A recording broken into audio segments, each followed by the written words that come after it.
So am I, Spyro. So am I. Because it's time for another Bad Girls video game review. It's been a while since I've done one. This time around, we'll be reviewing Mega Man 2 for the 3DS. Okay, it's not really literally for the 3DS, but it is available on the 3DS online Nintendo store. It was released for purchase on February 8th, not even a whole month ago, so it's still pretty new. Now you can see, you just download it from the shop onto your 3DS, and then you can play it. I've been playing it for the past couple weeks, and man, I'll tell you, it takes me down memory lane. I have not played the NES Mega Man games since I was 3 or 4 years old. And I gotta admit, they're a lot easier this time around. I couldn't beat any of them. I couldn't beat any of those guys when I was little. But nowadays, I can do it pretty well. So, you play as Mega Man, duh, and you beat up random guys. You know, Mega Man 2, we have Bubble Man, Flash Man, Crush Man, Heat Man, bunch of crazy blokes. Anyway, one by one, you have to complete their level and then fight them. And a lot of ways, it's kind of like a game of Pokemon. It's like Mega Man is the original Pokemon because there was some elemental balancing in that game. It's like you couldn't just beat any opponent from the beginning. There's like a certain order you have to beat them, because when you beat one, you take their power and add it to Mega Man's arsenal, and you have to use that power to beat another one. Sometimes you need a particular power just to get past the level to get to one of the bosses. So there is some strategy involved. You gotta know your elements a little bit in order to get past it. I mean, they don't always make sense. Like, I'm not sure exactly why Woodman's Leaf Storm was super effective against Airman, which is a giant fan, but, you know, whatever. Whatever. It worked. So, you know, once you defeat everybody, you go fight Dr. Wily, and he's a crazy son of a bitch with really big machines.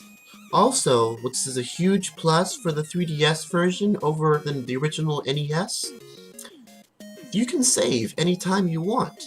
You use the bottom screen to create a save point, and it saves right there, right where you are. So if, like, you save right before you fight a boss, then you will begin the game right before you fight that boss every time you turn it on until you save over it.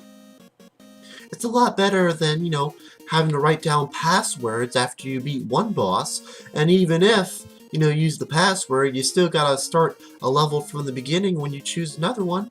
So, and, you know, Dr. Wily's 5-level fortress, you'd have to start from the beginning every time. You don't have passwords between levels on Dr. Wily's fortress at the end.